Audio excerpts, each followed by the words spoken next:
All right, so today we're diving into a topic that's super important for aspiring LPNs. Yeah, it's one of those foundational things you really need to know. Exactly, and it's all about enteral nutrition, or, as many people call it, tube feeding. Right, tube feeding. And we're doing this deep dive because we know our listeners are getting ready to rock those exams. Absolutely, and they want to feel confident about taking care of patients too. So think of this as your crash course in all things enteral nutrition. We'll cover the basics, but we'll also get into the nitty-gritty details. Yeah, we're going to make sure you have everything you need to know. So first things first, what exactly is enteral nutrition? Well, at its core, it's a way to deliver nutrients directly into the GI system. That's the gastrointestinal system. Right, through a tube, of course. Exactly, through a tube. And it's used when someone can't get enough nutrition by mouth, but their gut is still working. Makes sense. It's like their digestive system is still functional, but they need a little help getting those nutrients. Good. Now, I know there are some cases where enteral nutrition isn't appropriate. When would we not use it? The big one is when the GI tract isn't functioning.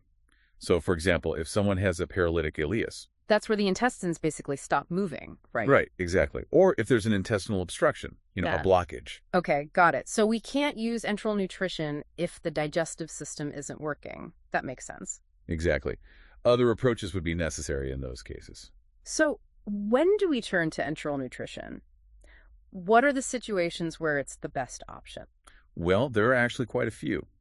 It can be used for people with severe burns, major trauma, or if they've been intubated for a long time. Right. Those situations all make sense. They might not be able to eat normally. Exactly. And you'll also see it used for people with eating disorders or who are undergoing radiation or chemotherapy. Yeah, those treatments can really affect someone's appetite and ability to eat. Absolutely. And the list goes on.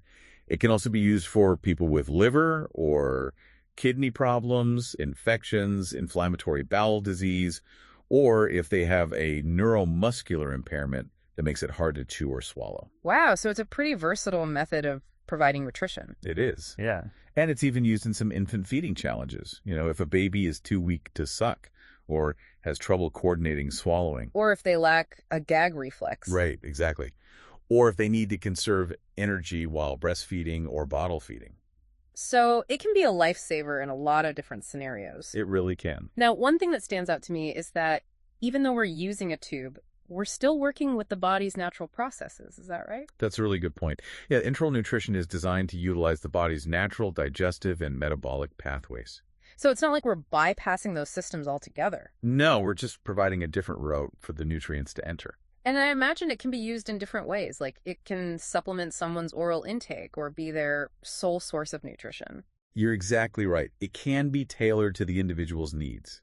Okay, so we've covered the why and the what. Now let's talk about the how, the different ways these nutrients are delivered. Our sources start with nasoenteric tubes. Yeah, those are the tubes that are inserted through the nose. And they're generally used for shorter periods, typically less than 3 to 4 weeks. And I think the most common type is the nasogastric tube, right? Right, the NG tube. Which goes from the nose to the stomach. Exactly. But we also have options that go further down, right? We do. There are nasoduodenal tubes, which go from the nose to the stomach and into the duodenum. The duodenum being the first part of the small intestine. Yes, that's right. And then there are nasojejunal tubes. Which go even further into the jejunum. Yep, the second part of the small intestine. Right. So why would we choose those longer tubes over the NG tube? There are a couple of main reasons. One is to minimize the risk of aspiration. Aspiration meaning the formula going into the lungs. Exactly. When the tube goes further down, it's less likely for the formula to back up into the stomach and then potentially into the lungs. I see. That makes sense. And the other reason is if someone has delayed gastric emptying, that's also called gastroparesis. So if the stomach isn't emptying properly, it's better to bypass it altogether. Right. And what about infants? Do they have specific feeding tubes? They do. They have infant feeding tubes that are specially designed for their smaller anatomy. And those can be inserted through the nose or the mouth? Yes, either way. And they typically go into the stomach. Okay. And those can stay in place for up to 30 days, right? That's right. So those are the short-term solutions. What happens when someone needs nutritional support for a longer period? That's where ostomies come in. Ostomies. Those are surgically created openings, right? Right. They create a stoma, which is a direct opening into the GI tract. And these are for longer-term enteral nutrition. Exactly. When someone needs it for more than a few weeks. Mm-hmm. Or if there's a higher risk of aspiration, even with a mesenteric tube. Okay, got it. And there are different types of ostomies, right? Yes, the two main types we need to know are gastrostomy tubes and jejunostomy tubes. Let's start with gastrostomy tubes. Where do they go and what are the different types? Gastrostomy tubes are inserted directly into the stomach, Directly into the stomach. and they can be placed either endoscopically or surgically. So there are a couple different ways to get them in there. Right. One common type you'll hear about is the percutaneous endoscopic gastrostomy tube, the PEG tube. PEG tube. That's the one that's placed through the skin using an endoscope. Exactly. Okay. And then there's another type that sounds more comfortable for the patient. The skin level gastrostomy tube. Yes, that's also called a low-profile gastrostomy device, or a button. A button. Yeah, it's much smaller and sits flush with the skin, so it's less noticeable and more comfortable. That makes sense, especially for someone who has to have it in for a long time. Right, exactly. And these buttons tend to last longer, too. That's good to know. They're also fully immersible in water, so people can shower or swim without worrying about it. Oh, that's huge for quality of life. It is, especially for kids. Yeah, kids are always getting wet. Exactly. But there's a trade-off with these buttons. It can be a bit harder to check for residual formula because they sit so close to the skin. Ah, I see. That's something to keep in mind. Definitely. Now, our notes also mention that gastrostomy feedings are generally well tolerated. Why is that? Well, it's because the stomach acts as a natural reservoir. It holds the feeding and releases it gradually, mimicking normal digestion. So it's more physiologic. Exactly. And because of that, we see less dumping syndrome with gastrostomy feedings. Dumping syndrome is that rapid emptying of the stomach that can cause all sorts of problems. Right. Dizziness, rapid pulse, sweating, pallor, lightheadedness. It's not fun. Definitely not something we want our patients to experience. Agreed. Okay, so that's gastrostomy tubes. What about jejunostomy tubes? Jejunostomy tubes are surgically inserted directly into the jejunum. Which, as we learned earlier, is the second part of the small intestine. That's right. Okay, we've talked about the routes. Now let's get into the fuel itself. Enteral feeding formulas. I know there are a lot of options out there. There are. And for patient safety, commercial formulas are always preferred over home-blended options. Why is that so important?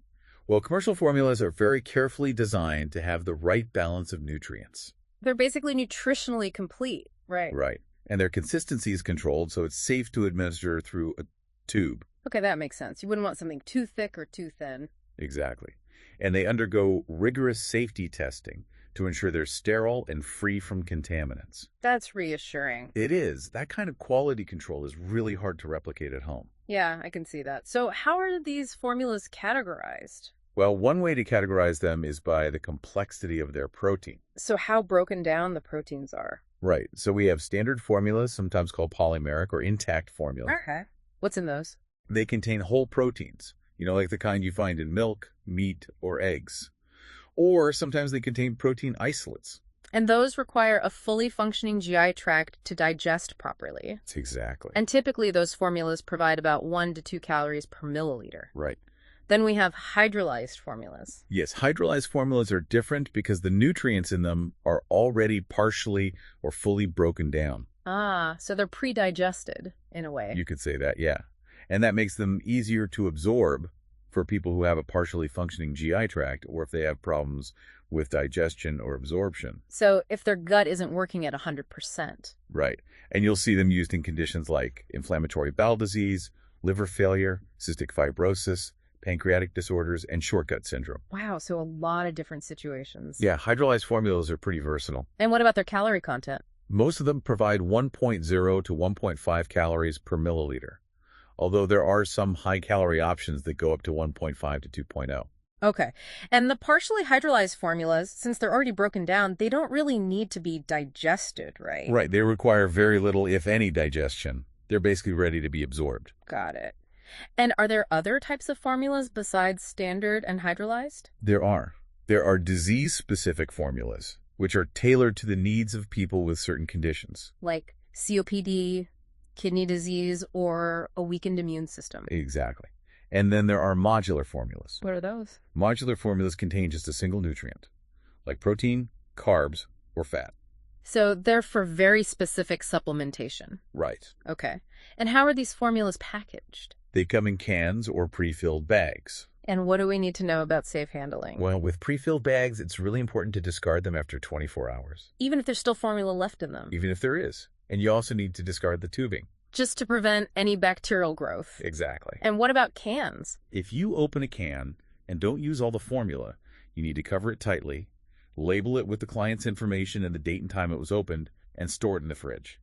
So we're being really careful about preventing contamination. Absolutely. Okay, so we've got the formulas and the packaging. Now, how do we determine which formula is the right one for a particular patient? That's where you really need to think about the patient's individual needs and their medical condition. Caloric density is one factor. Caloric density being how many calories are in a given volume of formula. Right, and that determines how much volume the client needs to meet their daily calorie requirements. Most standard formulas are in the range of 1.0 to 1.2 calories per milliliter. Okay. And you also need to consider that formulas with higher calorie concentrations have less water. So the client might need extra fluids. Exactly. We call that free water. Free water, got it. And what about osmolality? I remember seeing that term. Osmolality refers to the concentration of dissolved particles in the formula. Things like sugars, amino acids, and electrolytes.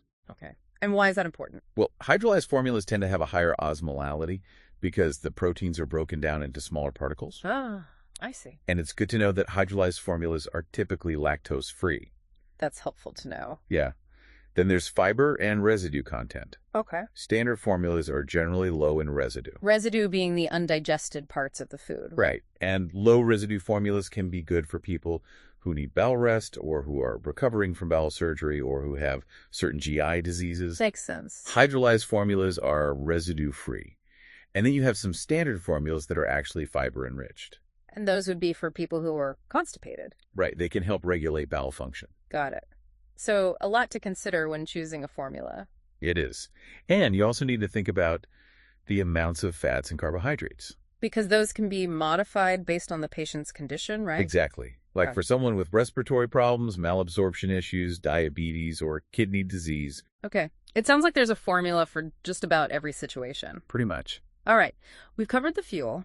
Now let's talk about how we actually get it into the patient. The different delivery methods. Okay. So the delivery method we choose depends on a few factors, like the type and location of the feeding tube, the specific formula, and the patient's overall medical status, and how well their digestive system is working. Right. It's not a one-size-fits-all approach. Definitely not. So let's start with continuous infusion. What's the key thing to remember about this method? With continuous infusion, the formula is given at a constant rate over 24 hours. We use an infusion pump to make sure the flow is steady. Okay. And this method is often preferred for critically ill clients, right? Right. Because it tends to result in smaller residual volumes. Residual volume meaning the amount of formula that's left in the stomach. Exactly. And it also has a lower risk of aspiration and diarrhea. Now, our notes mention checking gastric residual volume, or GRV. What's the current thinking on that? Well, some facilities still have policies requiring routine GRV checks, like every 4 to 6 hours. Okay. But the trend is actually moving away from that. Really? Yeah. The evidence doesn't really support routine checks for everyone. Interesting. But here's the important part. You always have to follow your facility's policy. Right, of course. So if they require GRV checks, you do them. Makes sense. And for adults, a common trigger for intervention is finding more than 250 milliliters of residual on 2 consecutive checks. Okay. Or for kids, it's more than a quarter of the prescribed feeding volume. Got it. And even if you're not doing routine checks, you still need to flush the feeding tubes with at least 30 millirels of water every 4 hours. To keep them patent. Right, to keep them open and clear. And also to help with hydration. Exactly. Okay, what about cyclic feeding? How's that different from continuous? Cyclic feeding is kind of like a hybrid. The formula is still delivered at a steady rate, but only for a certain number of hours each day, usually between 8 and 20. And often overnight. Right, and that can help people transition from tube feeding to eating by mouth. So during the day, they can try eating, and then at night, they get the extra support from the tube feeding. Exactly. Okay, that's a neat approach. What about intermittent tube feeding? When would we use that? Intermittent feeding is where the formula is given in equal portions at regular intervals, like every 4 to 6 hours. Okay. And it's given over 30 to 60 minutes. Right, and we can use gravity to drip it in or an electronic pump. Got it. And who's a good candidate for intermittent feeding? It's often used for clients who aren't critically ill, for home feedings, and for people in rehabilitation. Because it's more like normal eating patterns? Exactly. Okay, that makes sense. And what about bolus feeding? Is that a type of intermittent feeding? It is, yeah. So what's the difference? With bolus feeding, we use a large syringe to deliver the formula directly into the stomach. Okay. And how much formula are we talking about? For adults, it's usually 250 to 400 ml, given over at least 15 minutes. And how often? 4 to 6 times a day. But for infants and children, the rate is much slower. Okay. And bolus feedings are only given into the stomach, right? Right. They're not used for tubes that are in the jejunum or duodenum. Got it. And it's important to remember that bolus feedings can sometimes be poorly tolerated, and they might increase the risk of dumping syndrome. Okay, good to know. Now let's switch gears and talk about nursing actions. What are the most important things we need to do when caring for someone who's receiving enteral nutrition? Okay, well, before we even start the feeding, we need to make sure the tube is in the right place. That seems pretty crucial. It is. And the only way to be absolutely sure is with an X-ray. So always check for an X-ray confirmation. Always. And once the placement is confirmed, you need to mark the exit point of the tube. With indelible ink or tape? Right. And document that location. Okay. And then you need to measure the length of the visible portion of the tube at least once per shift and before each feeding. To make sure it hasn't migrated. Exactly. You don't want it moving around without you knowing. No, definitely not. And just aspirating stomach contents and checking the pH, that's not enough to confirm placement, right? No, that's not reliable for initial placement. Okay, good to know. And once the feeding is going, there are a few things you need to do regularly. Right. Well, you want to check for bowel sounds to make sure everything's moving along as it should. Okay. And you need to flush the tube with warm water. To keep it patent. Right. And that also helps with hydration. And what about gastric residual volume? Do we need to check that? It depends on the facility's policy. Some places might require it, some might not. Okay. But if you do check it, you need to follow the policy or the doctor's orders about what to do with the residual. So sometimes you put it back into the stomach and sometimes you hold or reduce the feeding. Right. And why do we sometimes put it back in? Well, it can help prevent the client from losing electrolytes and fluids. Ah, that makes sense. But if the volume is really high, you might not want to put it all back in. Because it could increase the risk of complications. Exactly. And another important thing is to keep the head of the bed elevated during and after feedings. To prevent aspiration. Right. At least 30 degrees during the feeding and for 30 to 60 minutes afterwards. Okay. And if it's an infant, you want to burp them after the feeding, if their condition allows. Okay, that makes sense. And how do we go about actually starting the feeding? You always want to start slowly. With a small volume of formula? Right. And you gradually increase it as the client tolerates it. Okay. And you always want to give the formula at room temperature. Why is that? It helps prevent GI discomfort. And never, ever heat formula in the microwave. Okay, good to know. Microwaving can create hot spots that can burn the client's mouth or esophagus. That's a good safety tip. It is. Now, beyond the immediate feeding process, what kind of baseline information should we be aware of for our patients? Well, you want to get their height and weight and calculate their BMI, and you want to monitor their labs. Things like BUN, albumin, hemoglobin, hematocrit, glucose, and electrolytes. Got it. And a registered dietitian will be involved in determining their specific nutritional needs. Okay, so we're working as a team. Always.